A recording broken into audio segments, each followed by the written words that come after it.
Hello and welcome. You're with us here in Business Today. I'm Abha. Here are the day's top stories.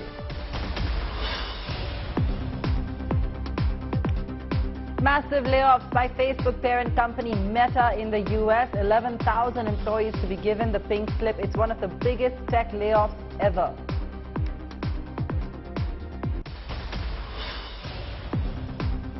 Indices end down after volatile trade as global concerns trump a great results season. Nifty down 46 points. Sensex loses 152 to close at 61,034.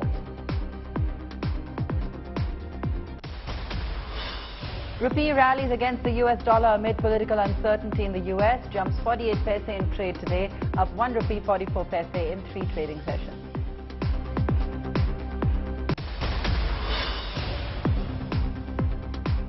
Tata Motors posts higher than expected losses of 945 crore rupees in the July to September quarter. Revenue jumps 30%. The company says it sees margin recovery on improving chip supply and cooling commodity prices. Morgan Stanley goes super bullish on the Indian economy, says India will overtake Japan and Germany as the third largest economy by 2027. GDP seen touching $8.5 trillion in 10 years.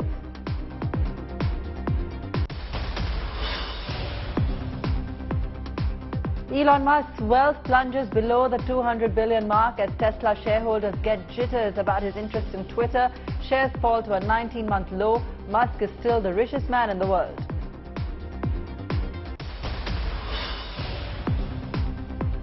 Big win for the Modi government. Nirav Modi to be extradited to India from London. Loses appeal in London High Court against being deported to India.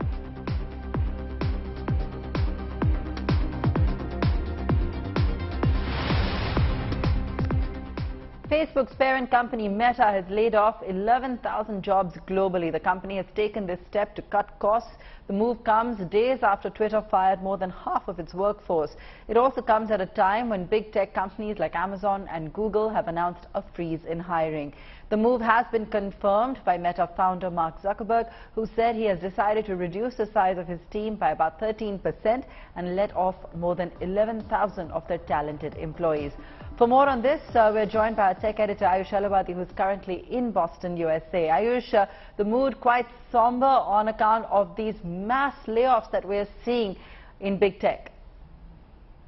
Abha, you summed it up perfectly. Somber is the mood. In fact, at breakfast earlier today, I was sitting with a bunch of tech journalists who cover these FANG companies, and the mood seems somber because they've been in touch with their sources, and of course, so many people at these tech companies. 11,000. Right now, that is a massive number. That's nearly 13% of Meta's workforce. And this is a company which was valued nearly at the $1 trillion mark almost a year ago.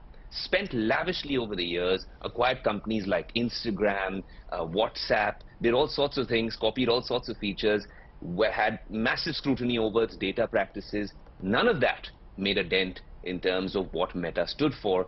But it seems like this one costly bet called the Metaverse, ironically that's what it's called, has really cost him dear. They posted a 50% slide in quarterly profits last month, and of course their stock has dropped nearly 70% this year. The mood is truly somber, especially like you said. This comes with a spate of other layoffs in the top tech companies here in the US. We saw what's happened at Snap. There's tech hiring freezes all over, and of course we've also seen what happened at Twitter. But with Twitter and Elon Musk, there was a U-turn here. Of course, employees would hope that's the case, but it's seeming like it's most definitely not. Ayush, thanks so much for taking us through all the latest, and we hope to see more of you while you're there in Boston. Meanwhile, the Lal Street witnessed a choppy session back home. The two major indices ending slightly lower. The benefit of gains in banking stocks was offset by the impact of weakness in global markets. Despite the Nifty 50 and Sensex hitting their near 10-month highs over the past two sessions, gains were limited as the underlying worry of expensive valuations prevented investors from placing aggressive bullish bets. While the Sensex lost 152 points to end at 61,034, the Nifty was at 18,157 at close. Top gainers today: Adani Ports, Coal India, ITC, Hero Motors and Dr. Reddy's. Meanwhile, on the losers end, we had Hindalco, Power Grid, Divi's Lab, Tech Mahindra and Grasim among a much longer list. For both a strategic and a short-term view on stocks, Business Today TV Global Business Editor Udayan Mukherjee and I spoke to Amit Jeswani, founder and CEO Stallion Asset. Here's a chunk from our conversation. Amit, great to have you on the show.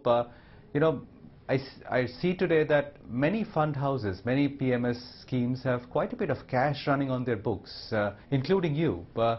Has the market up move to 18,200 Nifty, etc., come as a bit of a surprise then? I mean, is there even a feeling that the market might be a bit ahead of itself? So good evening, Udayan. Good evening, everyone. Thank you so much for calling me on this show. Udayan, this cash is for the earnings season. The markets are moving quarter se quarter tak. And the quality of the rally for the last 2 months has been very surprising. It's the neglected stocks which are doing well. The PSU banks, sometimes it's the defense companies, now the railway PSUs are doing very, very well. So the quality of stocks that we typically look out for, the ones which are growing at 20-25%, can reinvest capital at 25-30% ROICs, they've just stayed where they are. So the quality of rally in India is gone a lot more weaker than what we would be happy with. And 73% of quarterly numbers which have come down, the stocks are down more than 5%. Just tells you, if you're not a PSU bank, the markets are bidding you down on any kind of quarterly number.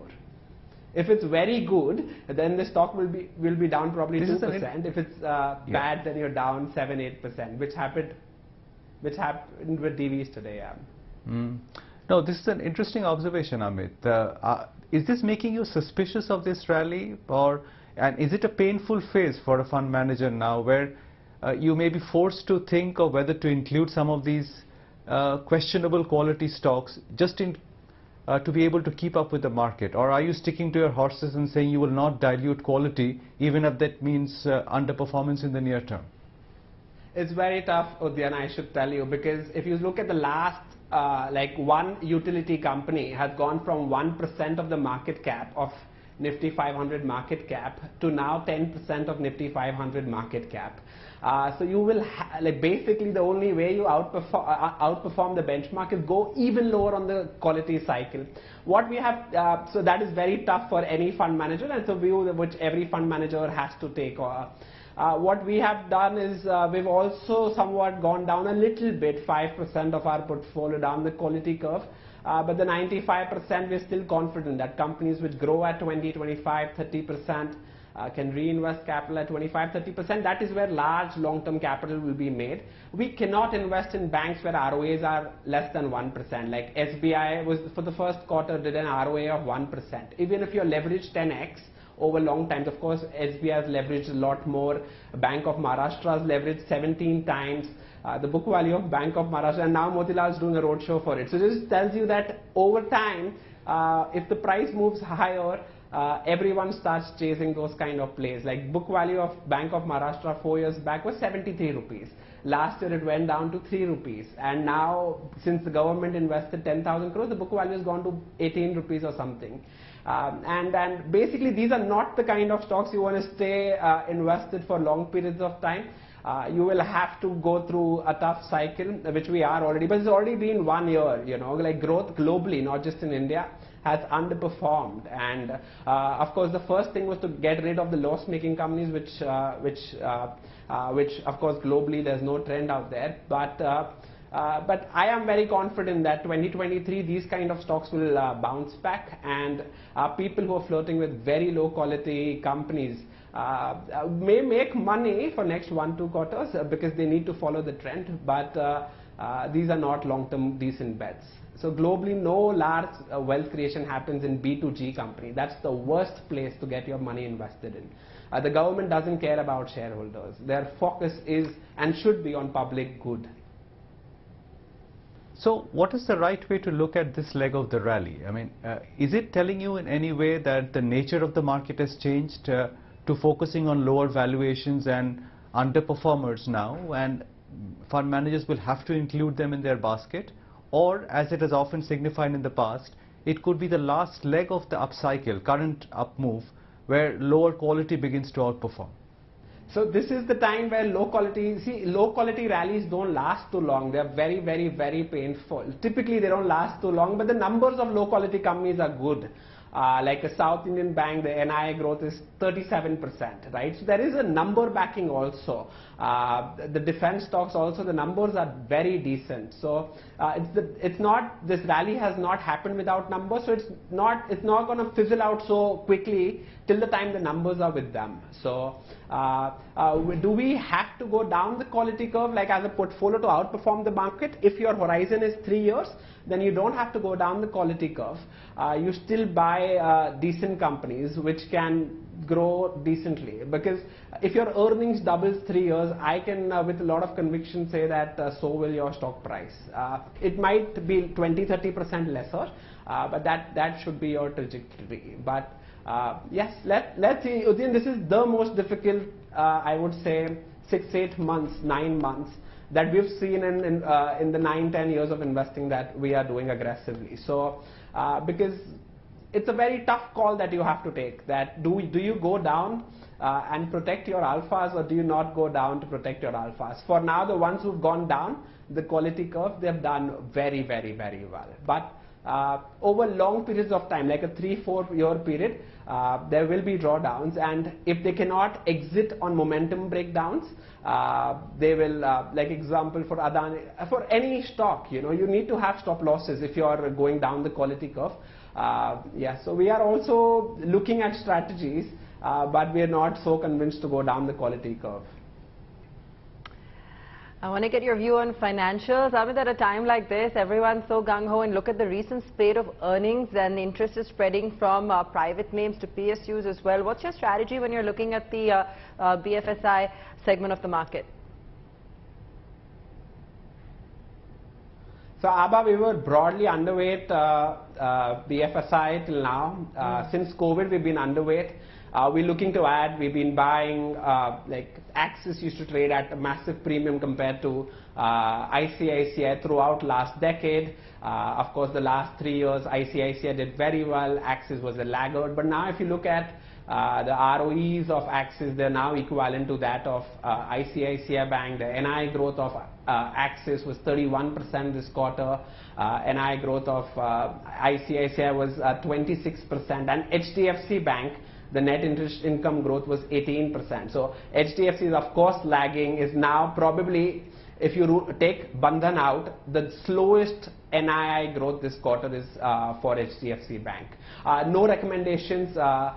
We might have vested interest in these kind of names, but you need to look at the value part now. So as Udayan rightly said at the start, that we are also repositioning more towards the more cheaper, but still decent quality. You still don't go very down on the quality curve by buying a Bank of Baroda or a Canara Bank. You're still in decent quality, but that is what we're doing. Like something like Axis we added this quarter after the numbers came in. So that is the only game left in town, for us fund managers. Because if you start going down the quality curve, the game never stops. You go down the quality curve, you make money in one stock. The second stock, you'll do the same thing, and there probably you'll make money. The third time you do this and you lose whatever money you made in the last 2 times at one go. The question is not if, the question is when, and that will happen for sure in low quality. We've done that before. It's a very painful thing to exit then low quality. November is all set to test the share prices of companies listed in the past 1 year. The lock-in period for anchor investors of companies such as Paytm, Nykaa, Delivery and PB Fintech ends this month, meaning that these investors who backed the companies before they went public will have a chance to cut their losses if they so desire. Most of these companies are trading below their issue price, and if anchor investors decide to sell, it could see another fall in share prices. So what should shareholders of these companies do? My colleague Sakshi Batra spoke to Avinash Gorakhpur of Profit Mart Securities on this entire issue. Listen in. Why is this lock-in period being discussed as a worry sign, as a big concern? See, I think, Sakshi, for all these 8 to 9 companies, pre-IPO money is something which is, allocated to institutional investors, and there is a lock-in period of 1 year. So typically what happens in the markets is that once the lock-in period gets over, we see a significant bout of selling from these investors because they are free to sell these shares in the secondary market. And historically it has been proven that whenever the lock-in period of 1 year gets complete, these pre-IPO investors definitely decide to book out either the gains or losses, depending on what are the kind of valuations for these companies, what is the kind of growth outlook for these companies. So I think in the near term, as you rightly pointed out, there's a huge worry of a fresh supply wave in of paper in these companies. And typically, most of these companies have incurred losses. So I think investors who want to get more liquidity would prefer to exit. So in that perspective, this is definitely a very crucial month, that is November. We may see a lot of supply across all these companies, at least in the near term. Afterwards, it's going to be earnings which are going to support these companies, if at all they do perform better. We've already seen some of these companies showing a sharp decline from their issue price of even 50, 60% odd, 70% to some extent as well. So further from here also can we see, erosion of wealth? See, I think my sense is, I think, businesses which are very strong inherently will definitely continue to do well. But I think businesses which are not incurring any operating EBITDA positive or which are, burning cash significantly, I think these are companies which inherently now investors have realized that these are quite expensive because there is no concept of valuations here. It's going to be quite stock specific, but across the board, some selling will be felt initially. And obviously the ones which don't make cash flow are going to see a further fall, even if the stock has fallen by 50-60% in the last 12 months. So that's going to be the story, at least, which all investors need to face. Okay, and I'm very glad that you made that point about valuations, because I was coming to that itself. Remember when these stocks had listed amid much fanfare last year, there was a whole talk among the analysts as to how we will have to value these companies much differently. The metrics will have to change because they're not making profits on the bottom line as of yet. But after this 1 year of performance, where we have seen most of them, in fact, make substantial decline on the stock prices, does it really make sense that, come what may, bottom line and the traditional valuation metrics are going to stay, and that is exactly how the investors are going to value them? So I think, Sakshi, you have made a very valid point that, even if these companies are not purely manufacturing companies, I think what is important is that most investors, especially the retail investors and the institutional investors, have realized that unless, the business makes a decent amount of cash flow and there is hardly any cash burn, the markets would obviously reward these companies with better valuations, and it's vice versa, exactly the opposite. If companies burn cash continuously and don't report earnings, cash positive on a slightly medium to long term kind of time frame, then these companies are definitely not going to be valued on metrics like price to sales or market cap to revenue.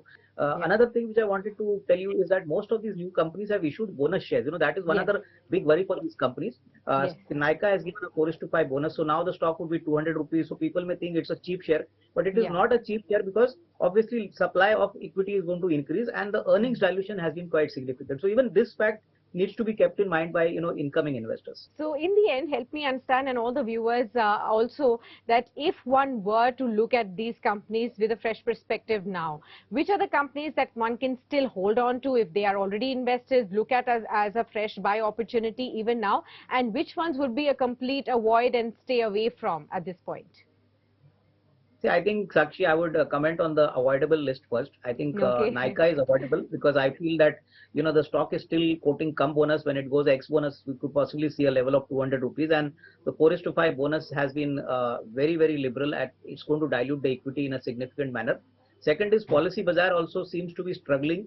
So there also I would be a little apprehensive. And even Paytm, for that reason, markets are awaiting that September 23, the company becomes cash positive. Till that time, I think it's avoidable.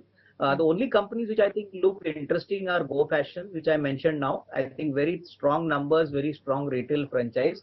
Then Tarsan Products, which reported a softer Q2, but I think promising prospects for the longer term.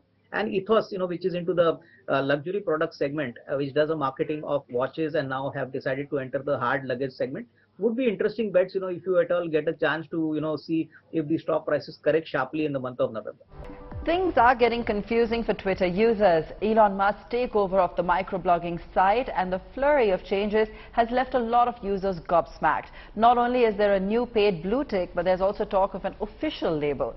Business Today TV deciphers the difference between the two.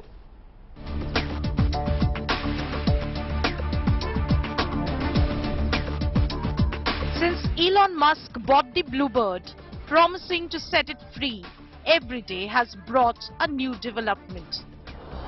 First, he fired the entire top brass. Next in the firing line, more than half its employees, including 90% of the Indian workforce, and then the unkindest cut of all, an $8 monthly fee for the coveted blue tick. But there is another twist as well, that of the official label, which will supplement the blue tick in the Twitter hierarchy. So what's the difference?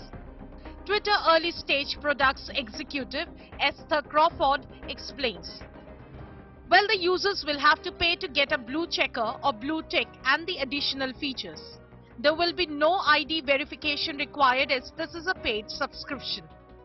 Whereas the official label is a non-paid and verified account issued to government organizations, commercial concerns, business partners, major media outlets, publishers and some public figures. Importantly, the official label is not available for purchase, making it the real deal for Twitterati. Having one against your name not only means that your account is verified, but also puts you in the stratosphere of the Twitter elite. Meanwhile, there is no certainty on how the blue ticks will work. Their purchase increases the chances of public figures being impersonated. So Twitter has already acted against impersonators and has assured its customers that it will keep improving its algorithms to perform the system. Bureau Report, Business Today Television. Toyota all set to jazz up its India portfolio with the launch of a hybrid Innova. In fact, the company is betting large on alternate fuel technologies as part of the government's effort to clean the air. Business Today TV's Chetan Bhutani caught up with the company's vice chairman Vikram Kirloskar and started out by asking him about Toyota's experiments with hydrogen fuel and flex fuel cars. India is interested, or the vision what the Prime Minister has put is a reduction in overall carbon as well as Atmanirbhar. And we are looking at all varieties of technologies that can achieve both. So we need a high level of localization of the product, not only the product but also the fuel. So we are studying various options on that. And the second is also a high level of carbon reduction in our entire factory, our operations, manufacturing, supply chain. So both these activities we are pursuing, and that's why we have introduced, or they're doing studies on either the Mirai, which is a hydrogen fuel cell vehicle, or the flex fuel vehicle, which uses ethanol from 0 to 100%, and it's a hybrid as well. So the combination of both, we are trying to understand what is the effect on carbon and what is the effect on the environment. Sir, I would like to ask you about the company. The company has, of course, now posted its highest net profit in the last 4 years. What are the reasons you think is attributing to that? No, we've been doing generally well. During COVID, that 1 year we had a problem. Right. But basically, we have been doing well. This year also, it's doing. This year, our volumes are increasing quite a lot. Our numbers are increasing quite a lot because we've added a bunch of new models. And along with what Maruti is supplying us, also what we are making and supplying to Maruti in certain volumes. So both combination is adding numbers substantially. I think we'll see a big difference in numbers in the next financial year. We're still struggling with shortage of chips and things like that. You know, at times we are still having to break the production for 5 days, 6 days because of shortage of chips, and that is hurting us. It's not the order booking, but it's really shortage of chips, which is cutting our production volumes quite substantially. But I hope that gets sorted out, and by next year we'll be running at more than, at a very substantial volume. Right. We are soon expecting the launch of the Innova Hycross. What are your expectations from that? It's very good. You'll soon see. Right. Of course. Moving on, sir, how is the partnership with Suzuki and Toyota coming along? I think the results have now started to show up with good volumes for you and for Maruti as well. Yes. I would like to ask you, what is the future looking like? And do you also plan to have some capacity expansion in that? Because you have already had 3 cars you're manufacturing for Maruti, and you probably could soon reach a point where you could want to expand. So are there plans, sir? If I look at the overall industry over the last 10, 15 years, I think we are just about reaching our peak volumes, what we reached in 2017 or something like that. Okay. So I want to first reach, I think we want to reach our full capacity first and stretch it before we think of adding more capacity. Working with Maruti has been quite excellent. We have learned a lot from them. We have also shared a lot of the technology issues with them. I think it's a good learning experience for both of us. And that's where we leave it on the show tonight. Thanks so much for watching.